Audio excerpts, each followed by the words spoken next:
Songwriter Soup.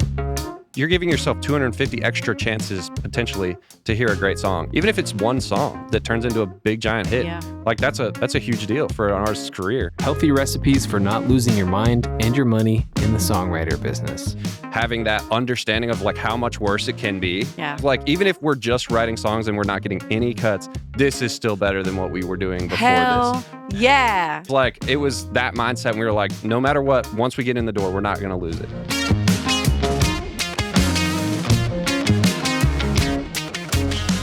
I listened to an old episode and we haven't introduced ourselves properly in a while, and I think we should do it. I'm Great. Laura Veltz. I'm Tracy Hackney. I'm Kevin Sokolnicki. And I'm Blake Pendergrass. There we go. I just figured. Jumping right in. Let's do this. Hi, everybody. Glad you're here. And I'm so happy to be here.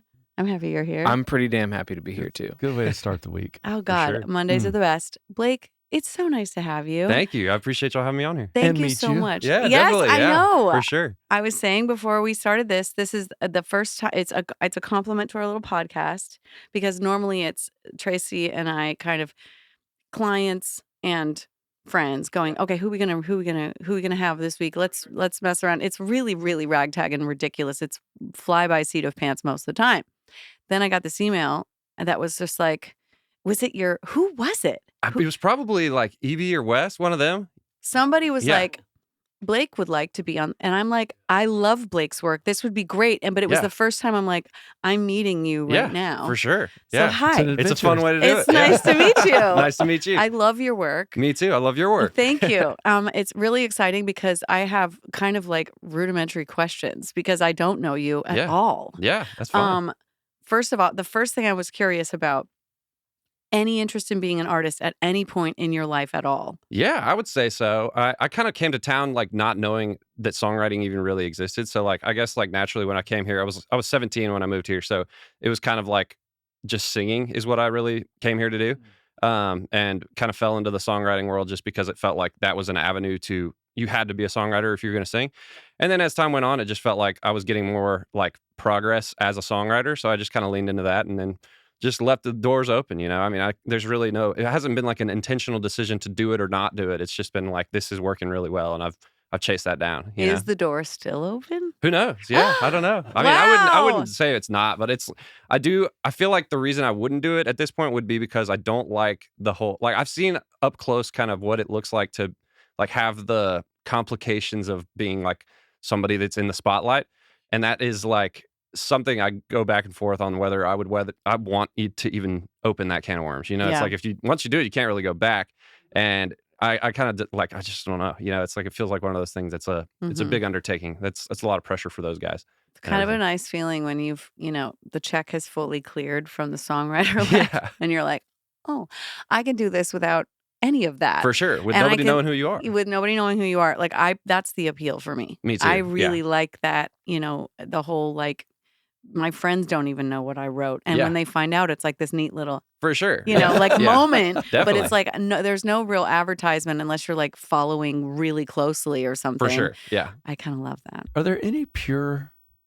I'm just thinking about this coming to town as a pure singer, and then realizing about songwriting. What you said about songwriting, like it was a doorway. You had to be a songwriter in order to be a singer as well. Yeah. Are there any pure singers coming to town these yeah. days? Can Definitely. we name it? There's a few. KDO. Oh, okay. Do you know KDO? Yeah. Katie Offerman? Yeah. Yeah. No, not Offerman. Gotcha. Different Katie. Okay. Gotcha. This girl sings demos, probably has sung a demo for you, had Okay. probably sung a background for you. Gotcha. But I don't know if she's ever gotten into writing, but she is a magnificent singer. She's Mhm. like a doppelganger for Carrie Underwood. So if you have you know what I mean? Like Yeah. that kind of powerful voice. She's sung tons of demos for me. I don't know though. How does that work? Like, does she, sing at the Opry? You know what I mean? Like, I Right. don't know how it works. What's and the gig? yeah, and like in the 90s, I want to say like this was like the gig. It was like the Whitney Houston thing where it's just like I have the Yeah. vessel, you give and me can the interpret work. the song sure. and do all that, but not write the song. Yeah. Yeah, for sure. I think it's kind of coming back with like the TikTok stuff too. People just start as like a voice that people hear online, Yeah. and then like they come out, and then they like kind of writing becomes the second thing they get into after like they get famous for being like a voice, and then they come to town. Yeah. Kind of a thing. And that's cool. At least how it seems. I wonder if those people have an easier time or a harder time when you're so singer-songwriter style of TikTok blow up. Yeah. Where it's like, this is not only my voice but my words. Yeah. Like I wonder if there's I'm sure ChatGPT could answer this for us. Yeah, Like, for what are the sure. odds? But like, which one's a more successful route? For sure. My guess is it's the original works that makes people attach more. Yeah. Yeah. But it's funny though, because like, who is bigger than Whitney Houston? For sure. So it's like it clearly works, the Celine Dion's of the world. Celine Dion has never written a song, I don't think. You know what I mean? Yeah. And then there's people that you don't even know are writing all the songs. Like Mariah Carey is one of the most accomplished songwriters of all time. Yeah. And no one really knows that. Yeah. For sure. I think that's Fascinating. why it works with the voices. Like people don't even understand that songwriters really exist. So it's like they Yes. just assume whoever's singing it wrote it. Yeah. Which is cool. Which So, I kind of like because then they can sell it like it's theirs. 100%. Which Yeah. is, again, I can just shrink back into my corner and Yeah. be like, secrets. Yeah. How did you know Nashville was a thing? Like, how I did really that didn't. bubble up? So when I was going to like decide on colleges and everything, my family kind of had like a sit down with me. I was going to go to business school because my whole family's like, my dad's a lawyer, like entrepreneur, and my brothers went to finance school, like did all that. And so I was kind of like on that track. I was just it felt like the path of least resistance to succeed. I was like, okay, if I just go to college and then get a job, I'll be able to like live and make money or whatever. And they all sat down with me and like, because I was in choir in high school, that was all I really did. But they sat down right before I went to college and they were like, you really seem like you love music. Why haven't you considered doing that at all? And I was Holy like, shit, that's random. That's solid. yeah, super Wow. crazy. Not Yeah. what I like, thought you were going to say. very at all. unexpected, very unexpected. Because they're like, you would expect them to be like, go do business. And Yeah. it was the opposite of that for me. And That's so really they, sweet. And yeah, they're they the encouraged ones me that to. observed it. Yeah, they did. And I mean, I had like a choir teacher that was like he really poured into me and he like told me, he was like, I think you're really good at singing. And he like made sure I like kind of fell in love with music in high school. But I just didn't know how you like make a living at music. So I had kind of written that off as like a impossible thing. And like they sat me down and said to chase it. And so I went and like came up to Belmont and I kind of like prayerfully decided, I was like, you know what, if God, you want me to be here, then like make it feel like I'm supposed to be here kind of thing. And I actually got super sick when I got here and tried out I was a voice major at Belmont. So I got like very sick, lost my voice. And I was like, oh, well, that's probably not going to happen. I like Oh my God. did the tryout, like literally had no voice like the day before. And I was like, God, if you want me to go to Belmont, then like if I get into the program after all that, then I will still go. Right.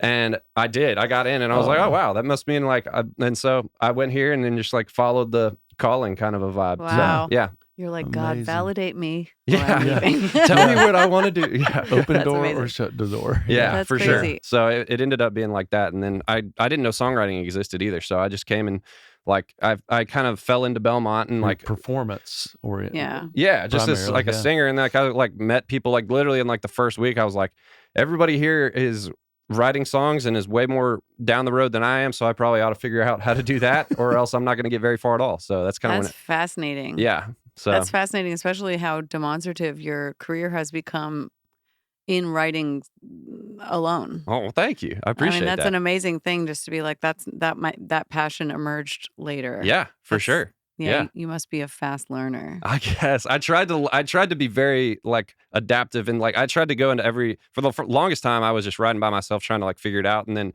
because I didn't feel like I kind of always kind of understood that there was a little bit of a first impression with everything in songwriting where it's like if you weren't at a certain level people would just never write with you again.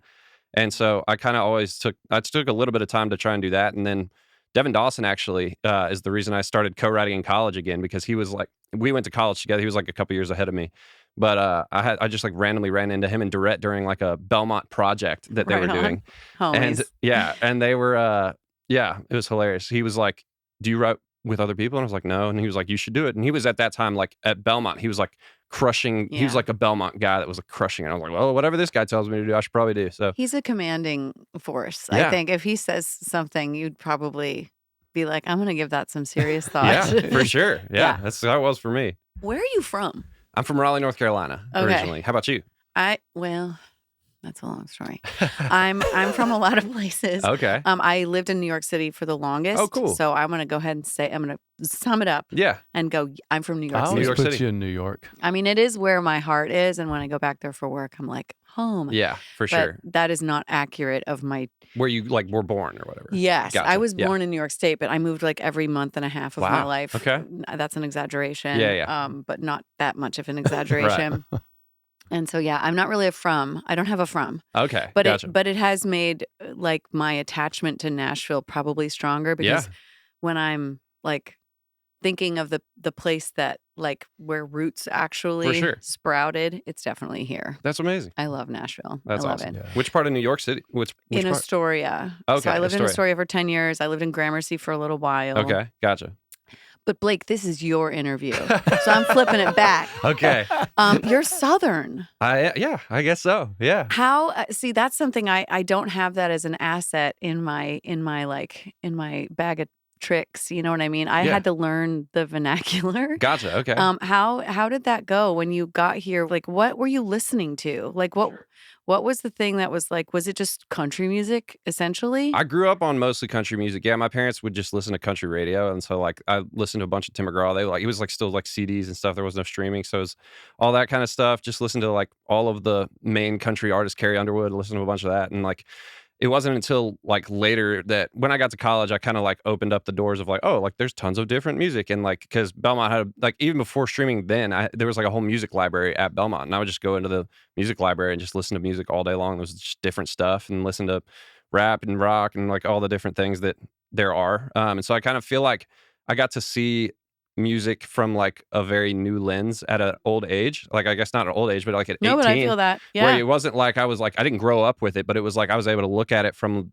like a new lens. From like I still listen to stuff, and I'm like I've never dove into like giant catalogs of like Whitney Houston, like you were saying. Like I've never listened to that whole body of work, and so like there's a bunch of music that's like whole batches that I can continue to be inspired by. Like I did a whole Jim Croce deep dive like 2 years ago, and like Sick. all that kind of stuff, you know. So it's like anytime I get to do that, I feel like I get to be almost like a brand new music fan again. And so like it's kind of a gift in a way. Like it's like a free. I had a lot of time where I was just listening to the same music, and now I get to open up into like new music that's like it's like a free thing. So. I love that. And I had the exact opposite experience where it was the everything but country childhood. Gotcha. Okay. It's unfortunately something that happens when you live on the East Coast. Yeah. It's like this weird thing where it's like, I love everything but country. Gotcha. Okay. And I don't know why that's a phrase, but it basically, I fully believe that it was just people missing the memo. Like they did not understand the craftsmanship of a country song. For sure. They heard simplicity and said no thanks. Definitely.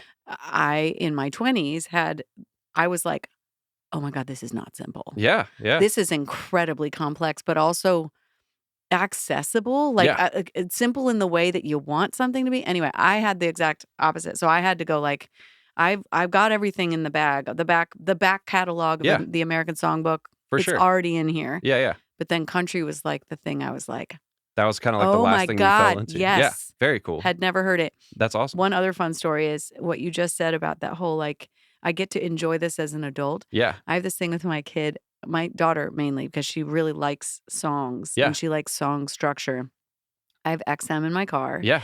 And I've got as many stations in there as I can possibly do. And we just, we're flipping. Yeah. We're flipping. For sure. And obviously the country station comes on. She knows what's up. She might hear me. It's Yeah. great. Fun. Pop station, fun. But then when we get to like a classic or like the 80s one or the 2000s, like sometimes I just have a station that's the 2000s. Yeah. And I will warn her. I'll be like, this is a classic. So you're like, I appreciate you might not resonate with this, but you are going to listen to it top to bottom. It's going in. Yeah. Like, I want you to know That's what really cool. this is, you Yeah. know? And she's so cute and receptive. She's just like, okay, classic. Got Yeah. it. For But sure. like, weirdly, the other day it was like Notorious B.I.G. And she was like, I really like this. And I'm like, there's a reason why you like this. Yeah. And it's because everyone's been ripping this shit off for fucking decades. Yeah. Like, and it's the same, like, juicy, like Morgan. Yeah. It's like the same, the rhythms are similar. Mm. They're just in a different packaging, Yeah. different instrumentation.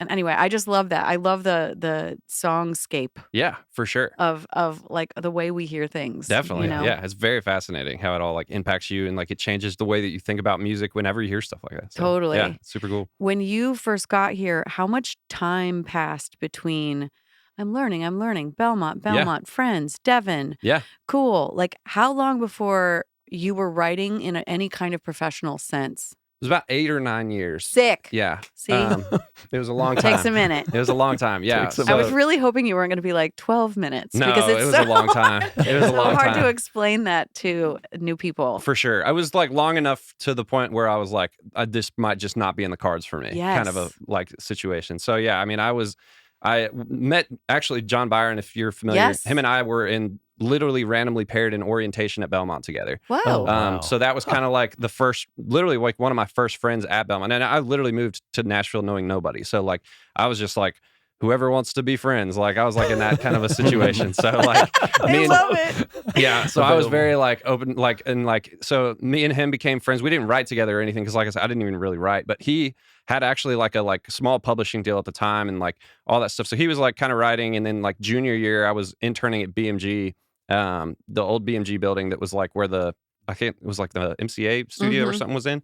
And I was like right outside of that. And he just walked in one day and then we started writing. And then fast forward like 5 years from that point is when we finally got our first cut together. So we wrote every Monday for 5 years about. I'm loving every Monday. Yeah. Yeah. I have my like homies that I love that. Yeah. How many years? It was like 4 or 5 years. Yeah. I don't know God. exactly, but it was essentially from like, I guess it was like 2016 to 2021. Yeah. So about 5 years. So let's go roughly 150 songs. Oh, it was way more than that. Way more we than probably that. wrote, I think it was probably like 250. Yeah. Me and him just Talk alone. to me On about those that. Mondays. Yeah. Me and Yeah, him I used, wanna hear- I wanna because it deep was dive kind of like, this. we were almost like, there was like, obviously I met people at Belmont. I had people that I would write with throughout that time period, but like, that was like a grueling 5-year period after Belmont that like, essentially most of the people I wrote with kind of just was like, I'm not doing this anymore. And they kind of hung it up. Like they were just like, because I mean, I was like waiting tables, like we were completely broke.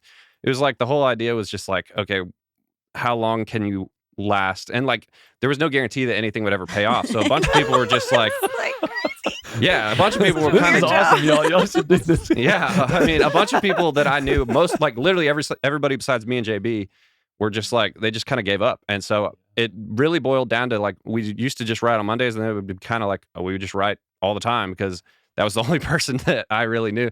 And then we finally started getting a little bit of traction with like published rights and stuff. We had one on the books and it was like when COVID happened and COVID literally, it was like the first Monday after COVID, we were supposed to have a published right with somebody. Oh my And, God. Oh God. Well, we didn't know. It was like planned like months in advance. Yeah. Then COVID happens and it's like, oh, like, and it got canceled. And so me and JB just got on Zoom and we just wrote like, we would have probably just still hung out because whatever. And we were like writing and everything on Zoom. And that's the song that broke our career. So that was 865. Come on. Yeah. And that was because we started to have a little bit of attraction with like the publishers and everything, but that was a long shot. We had Mike Giangreco, if you're familiar, at Big Loud. He was like probably at that time, I think catalog manager. I don't know what he was. He wasn't like a publisher Right. able to really sign anybody yet. Right. But him and JB and I had all gone to college together. And we would just, I had my group of publishers I knew and JB had his. And we would just, every time we wrote a handful of songs, we would just like send them and nobody would say anything. We just like expect for like nobody to care. And then like finally Mike was like, I think these are good. I'm going to show these to Seth. And he showed them to Seth England and Seth picked out 865. It was a different title. It was 919 at the time, but like he just showed it to Seth and Seth was like, I'm sending this to Morgan. And he did. And it literally, Morgan at that time was growing, but not the Morgan Wallen of today. And so he recorded that song and then it like everything kind of like blew up after that.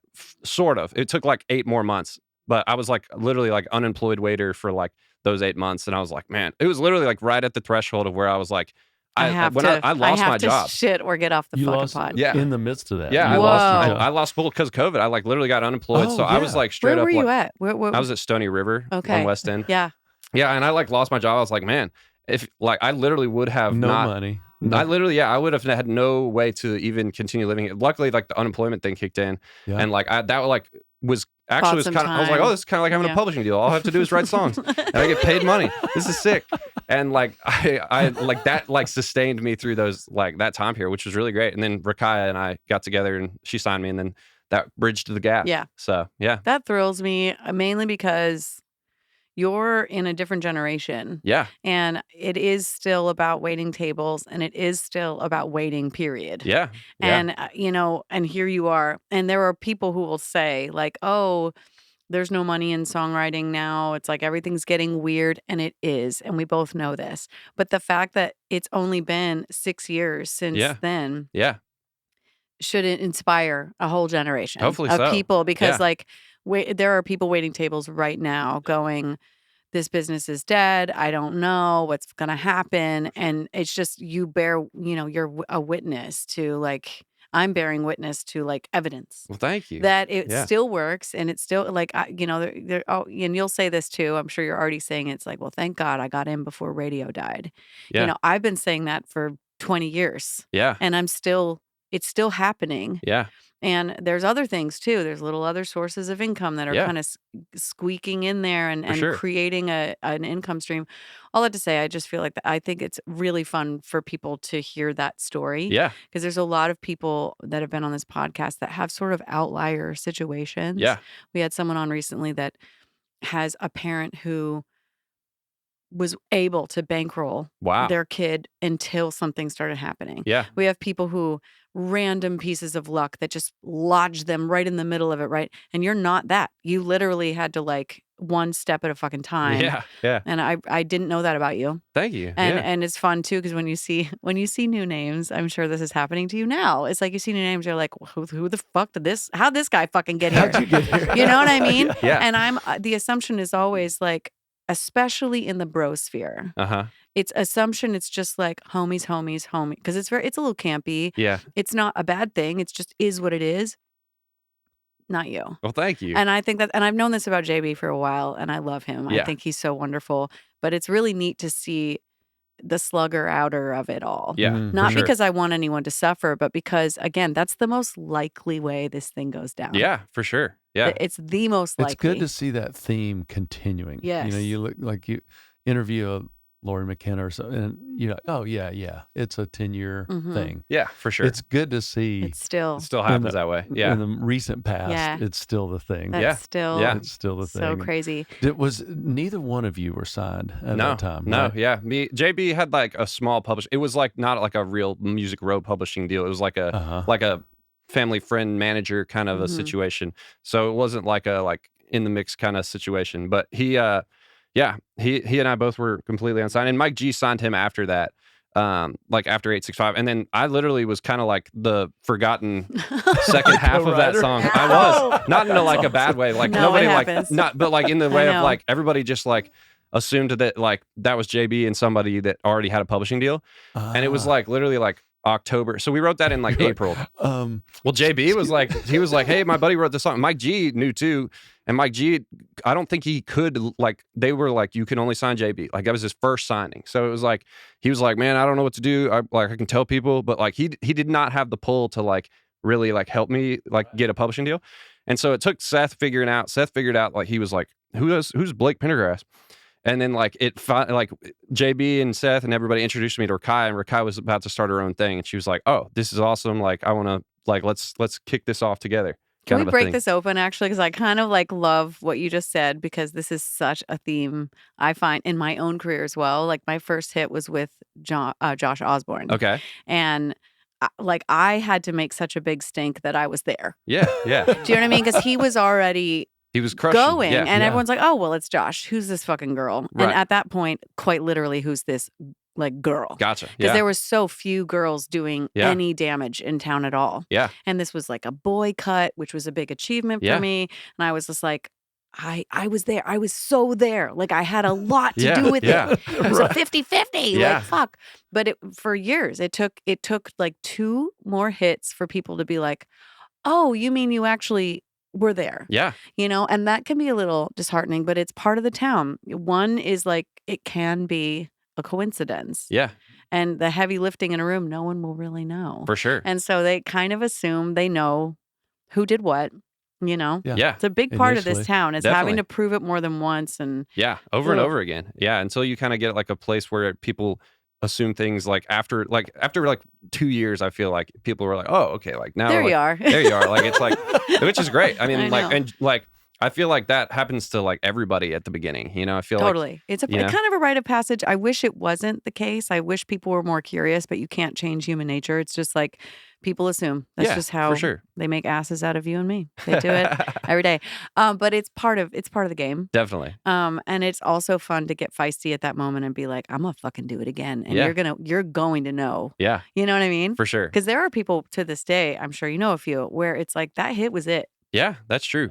Yeah, And they had no feist to be like, I'm gonna do it again. yeah, for And sure. so there's a reason why there's lifers and people that just have a hit. For sure. Yeah. There's a difference. Yeah. Mhm. Yeah. I feel like with me and like the way that it went for me and JB both, we used to talk about this all the time. Even before we got signed, we were like, once we get in, we're not gonna let them kick us out. Like Yeah. we're gonna like work so whatever it takes. It's Yeah. kind of like the mindset that we had, and I feel like all of that time beforehand was also another thing that turned into kind of like a gift of like having that like understanding of like how much worse it can be. Like, you know, it's like this is like even if we're just writing songs and we're not getting any cuts, this is still better than what we were doing before this. Hell And yeah. it was that mindset. And we were like, no matter what, we're not losing. Once we get in the door, we're not going to lose it, kind of a thing. I So, love to hear that. Yeah. I love to hear that. And it's to me the cocktail that works every Yeah. time yeah, is like, we're having more fun than we were before. Let's just keep doing this. yeah, And yes, we will be feisty and prove things. But for the most part, this is better than that. For sure, I yeah. love that. Jesse Joe and I came up at the same that's time. amazing. Yeah, And that was there was a lot of, and it's different for, it was very different for a girl at that point yeah, where it was just like, we're going to be the one, there's only 5 of us that are allowed through. We have to be 2 of those. yeah, You know, and the odds were very small and it's different. It's just like different. Yeah. You know, and getting invited into rooms for sure. where the brosphere is, Yeah, it is a challenge. yeah, I'm sure. You know, and yeah. then it's wild. And I'm curious about this for you. Like, you obviously brought in mega talent, which is great. Well, You had a thank you. partner, JB. He's talented. It's like almost like you were able to like elbow in. Yeah. I'm curious how that affects you now. Like when you're looking back, do you have a tendency to be like, who's the next me? Or are you a guy that's just like, you know what? I know what works. And by the way, no wrong answers. Yeah. I know what works. I know where I'm gonna slay. Yeah. How does your world go once you've gotten in the door? Yeah. So it depends on, I guess, what phase it was, but like at the beginning, it was obviously like, it's like, I'm sure people all the time say it's like the speed dating thing where I met everybody and Mhm. I tried to make a great first impression with everybody and try to make everybody's day easy is kind of what my goal was. I was kind of like, I assumed every time I got into the room, I was like, these people don't need to write with me. I need to write with them. Like from that mindset, because I was like, I mean, Facts. take anybody, for instance, Josh Thompson, Craig Wiseman, all the legends. I was like, they've got however many hits, I have 0. So I am like the one that needs to I wasn't going into the room trying to demonstrate how to write a hit. I was like, I'm going to have things ready to go where it's like, they don't have to like waste their ideas on a day with me. And that was my mindset. I was like, I'm going to bring all of the value to the table so that they can just say that like, that was an easy day. And like, if I hang out with that guy again, I'll get a free song almost is like, that was kind of like the mindset of like, that was kind of how I approached it. And That's really, really smart. I've never heard anyone word it that way. yeah. How does the room feel in Well, that moments was like that? Yeah. So like, that was kind of how it started. And so like, I did that.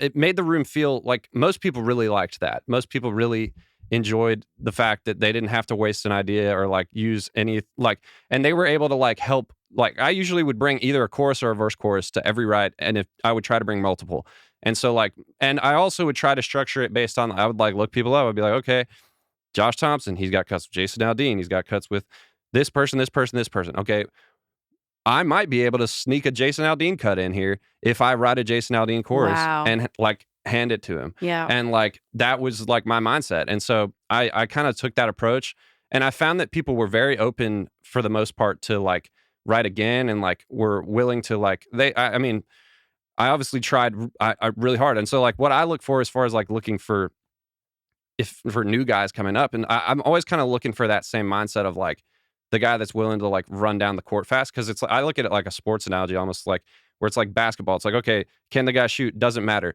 Can the guy pass the ball well? Doesn't matter. Is he running it down the court really fast? That's probably more important than anything, because you can, as a songwriter, I think if I was going to sign another person, I could teach somebody how to shoot the ball. I could teach somebody how to pass better. But if they're not actually even trying, Like hustling. if they're not hustling, Yeah. then that's really not like workable, you That's know? fair. And so, I mean, I don't know if I got off the question, but like No, that, that's exactly That's the it, answer. I like, and I hear you. yeah, And I love that. yeah. Do you lean into your publishers to find those people to sort of like jingle jangle, like test out or whatever? Or are you finding them? Like, how does that work? Yeah, I lean a lot on Rakaya. She pushes me a lot more to do new things, because I love hanging out with this, like my crew and like my friends, and just from like a friendship standpoint, it's like it's fun to hang out with your friends. But I trust her judgment fully. So like she says somebody I should write with, I'm like, okay, and like I'll like always run into this like period of like before the write, I'm like, oh, I don't want to do this. I don't want to do and then I still do it just because I'm like, she says it's a good idea. Yeah. And it always does. It always ends up being a good thing. And I'm very thankful that I kind of like lean on her to be the whatever it would be, like the push and pull Right. of like my mindset is like, this is what I need to do. And that's all I want to do. And then she's like, you should do this. I'm like, no. And then she's like, yes. And so it works out.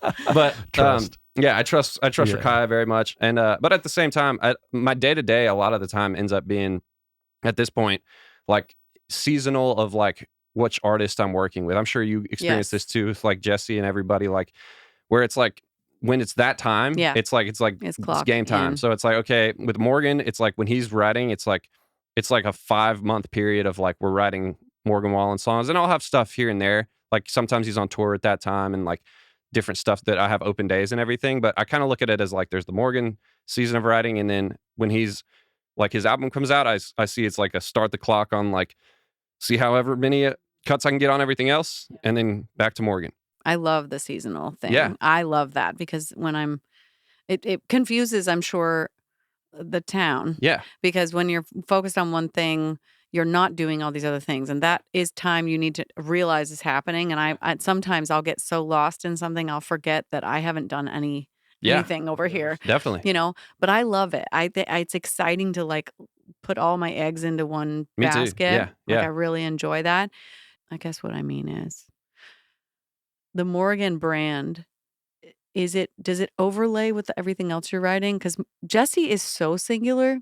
There's no overlay. Right. There's no overlay. I'm literally like it's a certain type of writing. There is a lot of jamming. There's Yeah. a lot of listening. I never bring in an idea. Yeah. It's a specific type of writing. I go in and I follow her Yeah. implicitly. That's what I do.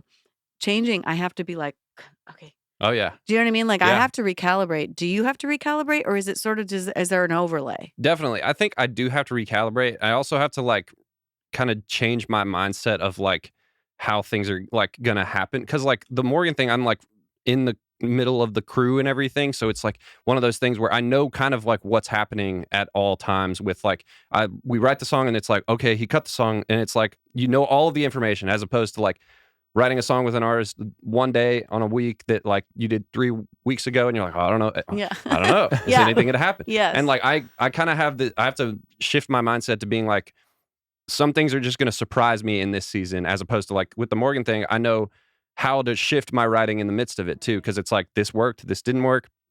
Got to keep writing this kind of song. Got to like change and pivot and all that kind of stuff. So it's kind of like a back and forth, but the recalibration definitely does have to happen after that, because it also just stylistically, there's so many different, like I try to like really, I don't try to like put my writing style onto like every artist I'm writing with. I try to Yes. like kind of like blend my writing style into their artistry, I Mhm. guess is like the best way to put it. I love that. Yeah, and it generally speaking, I feel like that's the best way to serve the artist, and it also helps. Like my writing style still comes through. You know, it's just not the like I didn't force my Right. like, and I don't think that would even work if I did it that way. So I don't think it does. you know. I do think there are people, like there's a certain type of writer, like a Natalie Hemby, where people are so obsessed with what she yeah, is yeah, that they want Natalie's definitely, thing.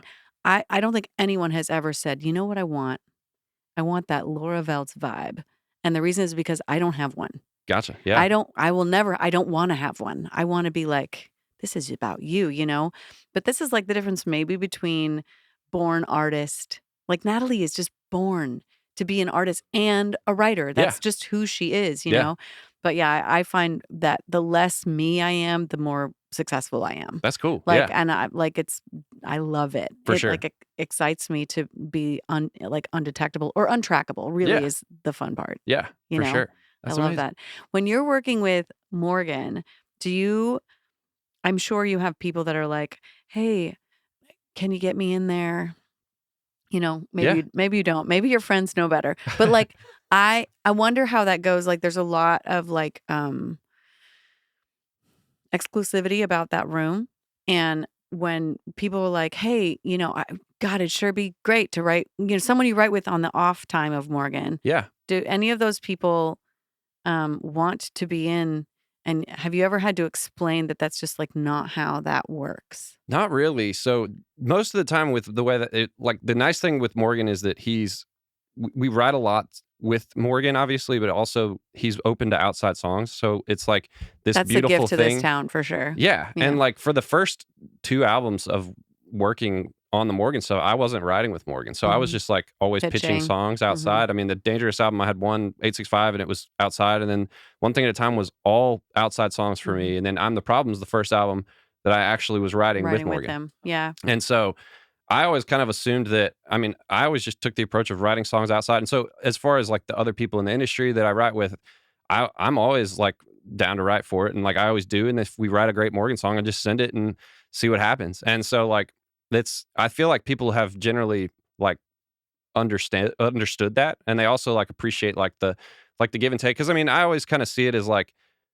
let's write, if we don't have a like song that is viable for it, then like let's write for somebody else that day. But like generally speaking, people are like the crew that I write with are always generally understanding of like, okay, if we have a great Lainey Wilson idea, then like let's write a Lainey Wilson song today. You know, it's like it just depends on what ideas in the room. And like generally speaking, if I hear a great title that I think would work, that Morgan would like, I usually just try and write it, and whoever's there, we write it together. That's a big tribute to the people in town who cut outside. We sat down with Trent Willman here, and we talked a ton about how Cody Johnson like specifically loves outside songs. Yeah, he can also write for sure for himself, but that is sort of like a category of artists that I'm just like, thank you for still existing. For sure, the fact super that important, super important, because just to break open what you just said, you're in cycle with Morgan. You're writing directly with Morgan now.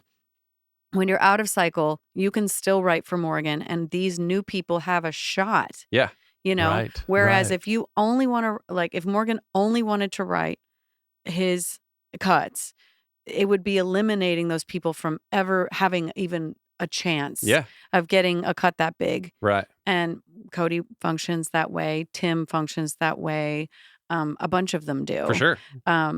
Kenny Chesney. Like, and I it's hard because I know a lot of people that are like really excellent writers and they want to write everything on their album. But I talk a ton about this with Ashley McBride because she's a magnificent writer. Yeah. But she's made a specific goal to be like, it's good for the town that I'm listening. Yeah. 100%. And that I don't have to be there. And I really like, I'm so grateful for that because it really gives people like a chance. For sure. I think it's also, in my opinion, it's best for the artist too, because in the way I agree. You have however many published songwriters there are, like 250 maybe, that if you open your world up to saying, I will take an outside song, and meaning they actually do, that's you're giving yourself 250 extra chances potentially to hear a great song, as opposed to just like relying on self-sufficiency. You know, it's like, and there's like some great songwriters that, generally speaking, even if it's one song that turns into a big giant hit, like that's a huge deal for an artist's career, in my opinion. So I completely agree. I think it's good for everyone, and I hope that continues. Yeah. It's less and less, I think, because people they're monopolizing a little, and they're starting to realize they're basing it on income streams, which really freaks me out. Right. People that are like, I've just never done this. It's just never something I've been interested in. I really love the community. Yeah. But like artist A and writer B and label person C decide, well, what if we make money on each other? Right. And so that every time I'm writing with you, I'm making a little, and then every time you're putting out a song, we're both making a little, and it's this overlap thing that I appreciate. Is probably, I mean, you should speak to this. Economically, it works. Economically, it's really smart, but I feel Artistically, it may be okay. less good. A perfect word, in a sense that artistically. what you were saying about it's good for the artist Yeah. to entertain those outside songs for the art Right. of it. For sure. Economically, It's maybe better not so much. to close the But don't you think it's team. better if the art's better, the economics will get better? That's my theory. That's my core belief. I agree with that. It's more of a long game approach as opposed to, it's There like, you it's go. a sustaining power, and it gives you a little bit more of like, of a well to draw on too. I mean, like a different Exactly. perspective. I mean, I've seen, like, even just from the Morgan perspective, there's Chris Tompkins that I'm sure, like Mhm. Chris Tompkins like started writing, and if Morgan didn't do outside songs, he would have never heard Yeah. the Chris Tompkins kind of style of writing. Yeah. And that has drastically shifted, like, in a great way, Morgan's like sound in a good way. It's like, Yes. it's very helpful. And like that openness to that gives him a new like era almost of like, It's also of an sound. evolution thing. Like I feel like Yes. artists who don't evolve, honestly, sometimes there's something to be said about that. Yeah. You never change shape, you never change color, and your audience can depend on you. I understand. That's something. Yeah. I love and like someone that's like, I'm going to take a little risk here and see what this feels like, or I'm going to drag it a little bit here, or I'm going to drag it back over here. To me, that's like the window into that. Yeah. If you close the doors, it's going to be really hard. Yeah, for sure. I mean, it's like, this is a cultural conversation, but it's like closing the doors means homogeny. I mean, Right. it's just going to homogenize. It's just going to. For sure. So yeah, inviting those other people in and adding flavor for sure. and being curious about all of that stuff just makes me excited. Yeah. Keeps it really inspired too, I feel like. Yeah, yeah. I think so. And, obviously Morgan's a great example of someone who keeps trying on different approaches. Yeah. Which yeah. I think is really interesting. Yeah. Like, obviously he's, hard to compete with because there's such an onslaught of music that gets dropped all at the same time. Yeah. But I mean, I'm curious about what you think about that. Yeah. I'm glad you went there. I wanted to go on because I was thinking, y'all were talking earlier, and I was thinking, I was looking in my mind, I'm kind of looking at the chart, and it's like, it's staggering sometimes to see the volume of songs Yeah. on the chart at one time. And the It's staying amazing. power. Staying power. Yeah. definitely. Crazy. But it Powerful. also comes with a philosophy, which I don't know anything about on the inside, but the whole like, I'm just going to dump 50 songs on them all at once and see who wins. Yeah. How does that hit you as a writer? It's exciting, to be honest with you. It's tough. It's like difficult because it's a large volume of songs. I mean, for every album that I've been that I've had access to, I've probably written over 200 songs for. That is like over the course of like for One Thing at a Time, which was the first real trial run. Me and JB, it was like us and like whoever we were doing like the speed dance. That was like, it's like I said, it's like seasonally, like that's what I'm focused on. Write a bunch, and then you end up with whatever you get.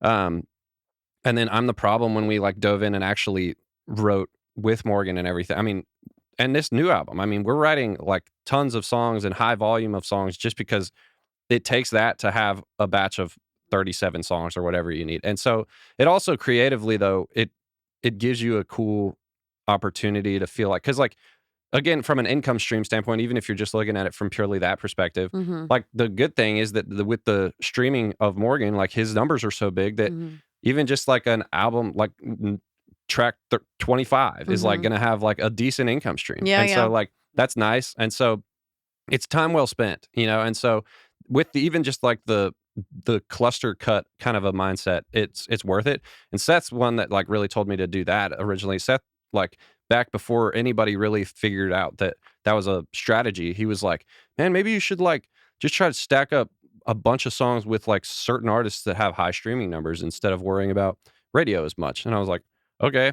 And I did that. And then the radio stuff came naturally after that. But like, even before that, I was kind of like, I was really leaning into the streaming thing. And like, just, I was like, well, I mean, I didn't create this system. It doesn't seem great, but I'll try and write it out that way. And so as a writer, there's enough opportunity with that batch of songs that it gives a lot of songs life. And I don't know. I love it. I kind of love the whole It's giant really song thing.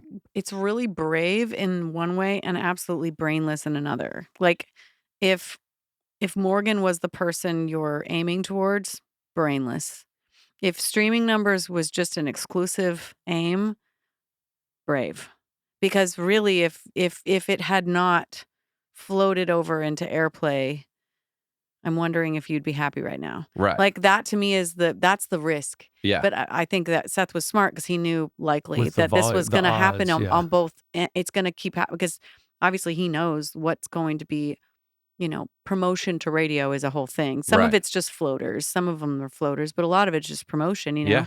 I find the whole thing very interesting. I find it to be at my stage of writing, it's really just a choice based on creativity. I'm Yeah. like, is this interesting to me? Am I Mhm. fascinated? Yeah, for sure. Those are the choices. I will likely make very little on some of my very favorite songs that have come Right. out. Yeah. Ones that have even gone viral. Yeah. There's a really good chance I'm not going to make much. Right. So the Morgan approach is just so specific. Yeah. It's like you can depend on it. But now it's like Ella. Right. We now have someone who's going to like elbow through the entire, all of the world's music. Yeah. That's crazy. That For now sure. we and Luke Combs obviously and Yeah. Post Malone. Like I'm sure you're all up in the Post Malone world as well because Yeah. they're kind of they overlap. I think it's interesting. Yeah. That country is just so fucking dominant right now. Yeah. It's awesome. Yeah. But it is interesting. I'll be curious to see how it trends out when radio continues to dwindle Right. Yeah. because will Seth be looking at your income stream and going, this feels fair? Right. Like, I wonder that. I don't know. I don't know the answer. And I'm hoping that all of it just shakes out and becomes fairer Yeah. as we go forward. For sure. But yeah, it's hard to see that as a risk with Morgan Right. because it's going to hit both. You're ringing both bells constantly. You Yeah, know what yeah, I yeah. mean? Right. Wild Yeah. time. And if you now, stack up enough volume in that Yes. streaming side, you're going to be, it will generate income. Right. Yeah. Yeah. For sure. Yeah. I want to circle back to the 865, the sort of follow on post 865. You've done 8 or 9 years of the grind. Yeah. And now you and JB are celebrating. And then what was it like afterward? After 865 itself? Yeah, like as you realized I hit the mark, I've gotten a toe in the door, and what's next? Mhm. What was Yeah. that moment like, and how did y'all deal with it?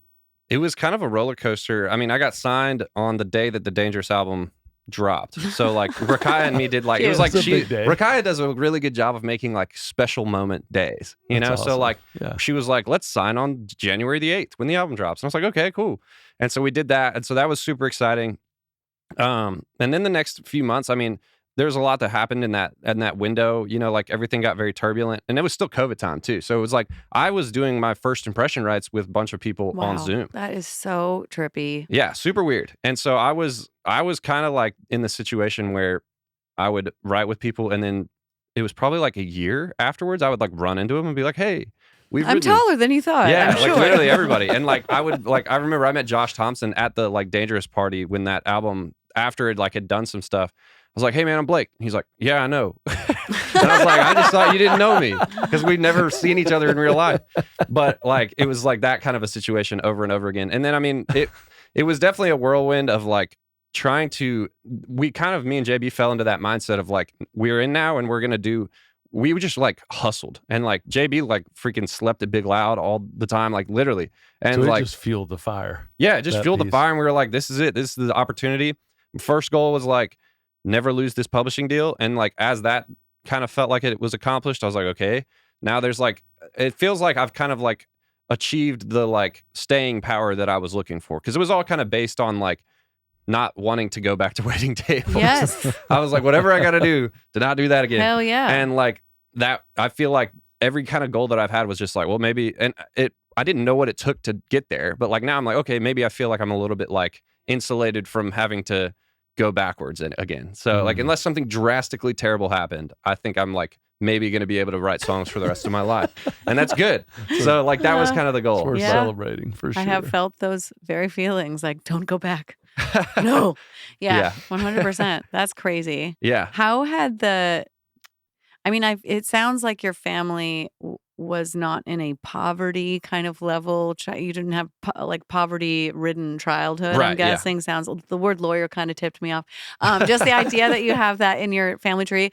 Did the success? I mean, I know your family believed in you, which is again so fucking cool that they were like, you need to pursue the risky thing. Like that's Thank you. incredible. Yeah. Mhm. But when this started falling on you financially, was that trippy at all? Did it feel like, oh, validation? Did you buy a Maserati? Like, what did you do when that first bit started happening to you? Because we all have different reactions to that. Yeah, it was definitely weird, and it still is weird to this day to like not. I still have a very like, I guess you'd call it like toxic frugality. I guess I don't know, I like have where it I'm like, too. I'm I like, didn't realize that was. I like that Toxic phrase. where I'm like Frugality. stuck being like, I don't have enough, like that, because I did like there was like several instances where it was like the month was bigger than the money, and so like I mean. And it was nice. Now it's nice now to have like consistent. Like the waiting tables thing was so weird because you're like, oh, I technically have no idea how much I'm gonna actually make this month. But like I still have that, and I'm still like trying to like. I've actually like working with the Corient people. That's one of the things we've talked about. I was like, how do I like get used to like not being poor anymore, and like in a way Huge that's like statement. like in not in like a like A huge sentence. but like I'm like I'm like We're used to coming being back to that one. Yeah. yeah, like I'm pretty much used to like where I don't have enough. And like so and my parents were like they were fine, but like my dad was an entrepreneur. He came from a pretty impoverished place when he was growing up, not like homeless, but like he didn't have a bedroom growing Right. up kind of a thing. And so like he proved it. He proved it. Yeah. And he also gave me the opportunity to like make it myself. He didn't sit there and be like, all right, here's like all of your needs met. Like it was just like that. He gave me the ability to make it on my own, which I think was an important thing because I feel like I did it, and that was nice. And so like I don't know, it's disorienting that when I talk to like Jenny about it, I'm like I feel disoriented from like not, and like I also don't have the ability to wrap my head around like numbers that are like money coming in. You're like, okay, I can budget like from like a normal person standpoint, but like when it comes to like, oh, you get like a number one, you're like, okay, cool. I don't know what that means. It's just like it kind of just sits there. And so And it's like a year out of knowing what that means. So it's like for sure. I mean, it's so And there's disorienting. Yeah. So I mean, like I bought a truck and that I bought a house, and that's like pretty much all I bought. And I'm gonna get married in October, paying for a wedding. So it's like that's like the main things that I've really done. I haven't done this like giant splurge on like success. Like I did it because I also didn't feel like I wasn't even ever in this for the money of it. Like, I mean, I feel like from the standpoint of like financially, I had a lot of easier road. Like, I mean, with like even back to like, if I just decided to just go to school and be like, my dad's got a really successful business. I could have just been like, boom. And he would have loved that. He would have been like, we could just be lawyers together. And I could have done that and probably been like, maybe better off. I don't know. And like, I'd never really even thought about the money part of it aside from like, I do see it as like a valuable thing.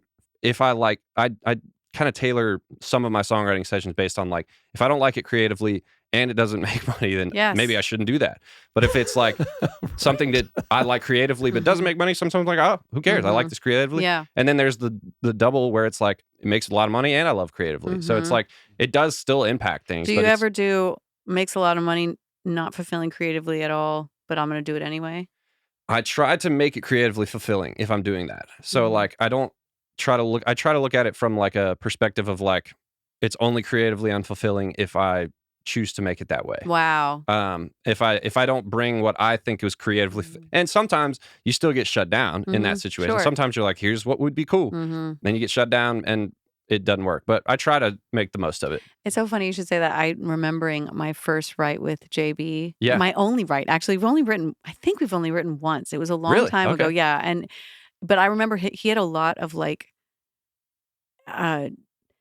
gravity in the room, and I could feel his gravity, but I was just coming, and I loved him. In the room, I was just like, you're wonderful. Yeah. But I was just coming off I was just getting out of the disorienting. I was working on the Demi Lovato rock record, and the pivot back was almost impossible. Yeah. I was having such a hard time coming back to writing for this. Yeah. It was so hard. And I had gone on trips where I could not open my mouth. Like, right, I was in Bali for this Okay. huge, amazing fucking thing, huge opportunity. And everyone was just like, wow, she really sucks. Like, she doesn't even know. I couldn't open my mouth. Like, I was so disoriented. It's something Gotcha. I'm learning from now. Just never go that far where you can't remember how to get back. 'Cause Yeah. it really took me a long time to get out of my head with all that. Yeah. But JB, like, I remember just going like, why do I'm so terrible today.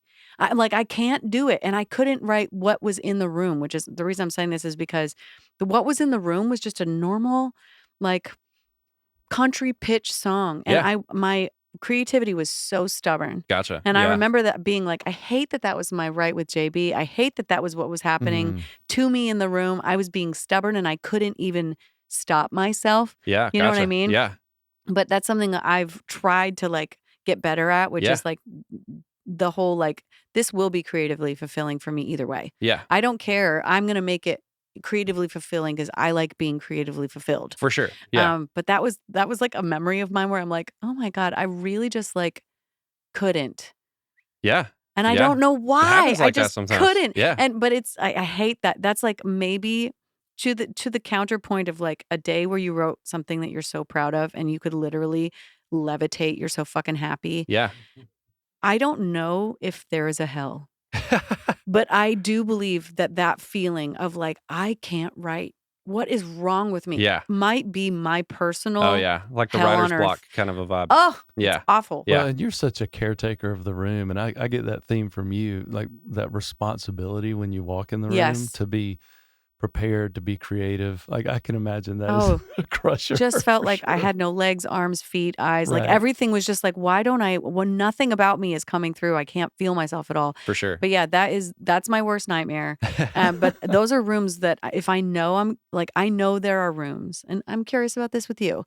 There are certain rooms I'm never going to thrive in. Gotcha. Yeah. Like I know that. Yeah. And it's okay. I'm okay going, there's a guy for that and it's not me.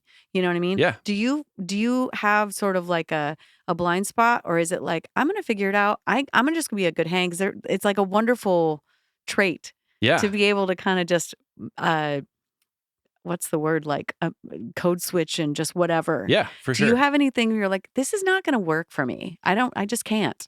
I feel like there's stuff I choose not to do just because I don't like stuff, but like there's generally speaking, That's if fair. I like, if, wait, that's amazing. That's a good one.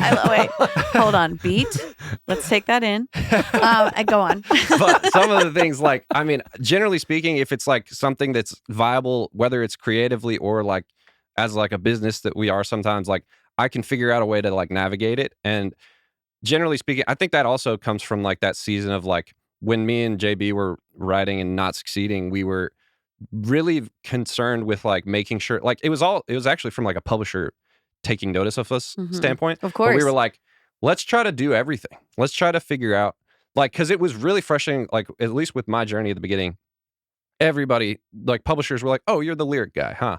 And I'm like, no, I'm a songwriter. And, like, I used to get Wow. very frustrated with, like, Yes. how people would categorize you. And so in that period of time, me and JB were both like, let's try to see if we can make people think we're the track guy now. Let's see if we can make people think we're the melody That's guy. brilliant. That's And a like we fun took game. like we were like, how many avenues are there? And so like, let's try to be the guy at all of them. Yep. And that helped now when I'm in different rooms with different people that have different skill Yeah. sets. Cause like sometimes you're with somebody that's really, and it's also day to day. Sometimes I'm good at lyrics. Sometimes I'm sucking at lyrics. Sometimes I'm good at all. Like it depends on it. So it's like, if I'm having a good day lyrically, it's nice to be able to like have somebody that like bends to that. And generally speaking, like when I'm with other people that are great at what they do, I know when to back off. And I know when it's like that guy's writing better lyrics than me. And I just need to figure out how to figure out what other area to fill in. And so like I try to do that. And that usually helps fit into the room, wherever room I'm in. I So like, fully agree. And I love that game. yeah, I love the whole like, I've said this on the podcast before, but it's like an ice cube tray yeah, where I'm like, if I have to be the whole fucking thing, so be it. yeah, for sure. But if you, I'm a cube, I'm fine. Yeah. You need me to be half the fucking ice cubes. Let's Yeah, go. yeah. But it's like that whole like I can. It's not just the backing in or leaning in; it's the backing off. For sure. Like there's talent in both things. Yeah. Like going, oh my God, you're on fire. I'm not gonna get emotionally threatened For in sure. this moment. I'm going to let you fly and then find this other spot that you need a little For sure. massage. Yeah. That's such a fun game. Which is a reason to practice the different arts. Definitely. I'd say. Yeah. Definitely. Whether it's playing, lyrics, Mhm. melody, production. Yeah. Like seems like it would refill your cup too. It does. Yeah. Like if you're having a terrible lyric day. Yeah. And you lean into some Mhm. production, it seems like it would just sort of fill you back up for the next time. It also guides you a little bit. Like Mhm. like if I like whenever I get to like idea time of like thinking of everything, it's like I try to think of lyrics. If I can't think of any lyrics, I'll think of melodies. If I can't think of any melodies, I'll think of music. And like I just like generally I can think of one of them. You know, it's like it's not like there. And if I didn't have access to like Yeah. any of that, then it's like Mhm. then I would be stuck. You know, so it's like it is helpful too. Daniel Tashian said on the podcast, and I love this quote. He was just like, when I get depressed, I learn. That's not exactly what he said, but when he's feeling like, I don't know who I am today or whatever, being like learning something new is his way of getting out of a depression. Yeah. This is a little not what you're saying, but it's almost exactly, it's kind of exact. They're like next to each other, like being able to go, okay, well, I feel like I suck as a songwriter. I think I'll figure out how to play the clarinet just for fun. Right. Like just Yeah. to kind of like get out of phase or something like Yeah. that. I have a question for you. How many genres do you play with? Like I know Morgan sort of is again, it's just an overlay because it's just top of everything. Yeah. But do you go to LA much? Do you try like fucking wackadoo pop music where it's completely out of your what you've succeeded on? Like Yeah. how do you jump around? I try to jump around as much as possible. I like to like kind of like find whatever the edge of the box is and then like maybe try to go out a little bit outside of it. Genre wise, I don't have as much like access to the pop stuff yet. I've done LA trips and everything like, but I wouldn't say I'm like pouring into that side of things. I just feel like it just hasn't been this, again, it's like a seasonal thing. I haven't had that season, but it was funny. We were literally, me and Rakai were about to do like a whole like LA like season, and then it like Morgan stuff ran back up again, so I like kind of just decided not to. And so it's one of those things like I am excited to do that at some point, but haven't really done a ton of like pop writing or anything. It's more been just like the trying to master the country world and like all of the different, there's a lot of different, like you said, different styles within that. So Yes, 100%, especially now, more so than when I was coming up. Yeah. And yeah, I had to let at least, just several proven hit moments pass before I even got curious Yeah. about it because what did you just call it? Poverty. What did you call it? Toxic frugality. That. Frugality. I think I that love was that really term. at the wheel for me. I'm like, don't change the channel. Like I've had songwriters call me and be like, hey, I've got one hit. I'm really excited. I feel like I'd be really good at pop right now. And even though my advice is so tightly wound, I'm like, just chill. yeah, Like you're killing it. yeah, Keep fucking killing. Like stay put. right, Make it undeniable, and then change the channel. yeah, You can only write one song at a time. right, So you can't be in two places at once.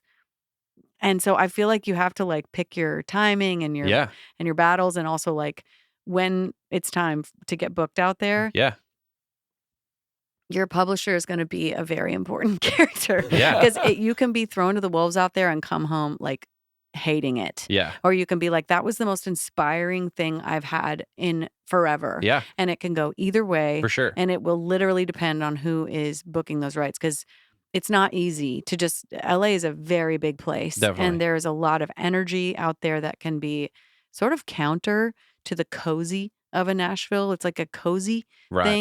thing. But all my people out there are cozy. Yeah, But that's not the case everywhere. Right. Sometimes it's very like dog eat dog, or it's like just the energy is so intense, and For sure. it makes me want to run home. Like, Yeah. I don't like this. Yeah. I'm scared. So I'm looking forward to that for you. And I Yeah. really hope you come home going, oh my God, that, because yeah, it is so fun. for sure, For me, it's because the rules have completely there's no fucking rules. for sure. Yeah, Like people are like, we said this on here before, but it's like they figured out how to make the word fart like a hit song out Yeah, there. yeah. Here we have like rules. It's like the bumpers are covered. We know how to hit the pins. You know Yeah. what I mean? definitely. I think you'll have a lot of fun though, especially because you like to code switch and like Yeah, jump around. For It's gonna be sure. fun. definitely. Yeah. Yeah. It'll be a fun season. Hopefully it'll be like I like the opportunities. Like if the opportunities are there, I would like to Mhm. do it more. You know, Yes. so yeah, it just depends on whenever that season is. Yeah. But Are you nominated for Songwriter of the Year I ACM? am. Yeah. Congratulations. Thank you. Congrats. Yeah, Oh, pretty my wild. goodness. Is this Yeah. your first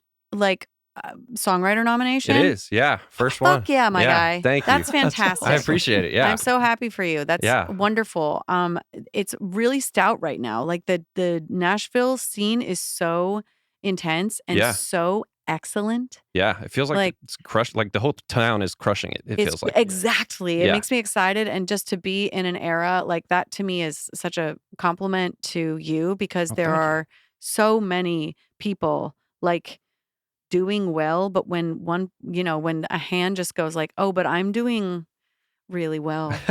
You know what I mean? Well, thank you. It's really exciting, and I love your songs. I appreciate that. I can hear the through line. I need to write with you to really identify what it is that Yeah. you do because I love the analysis. Yeah. But yeah, I hear what you're doing. Thank you. That means a lot. I appreciate that. Yeah, it's a crazy thing. I didn't even know I was in the running for like the voting and stuff. But Rakaya, that's another Rakaya flag to raise that she just crushes it with that, where she's always doing things behind the scenes that like help that kind of Yes. stuff so much. And I feel like, yeah, I mean, hopefully we win. I So, hope you win. yeah. Rakaya is very similar to Mike Molinar. Mike Molinar is my guy. Okay. And Mike has been preparing me for my eulogy basically since the very beginning of my career. He's like, this is what they're going to say about you when you die. Like he's got such a long game Yeah. plan. And I think she's doing the same thing. Yeah. And it's sneaky at this point, the fact that you didn't even know you were in the running and then oops. Yeah. Like Mike used to do this with me too. Yeah. And I used to be like, oh my God, that was out of obscurity. But actually,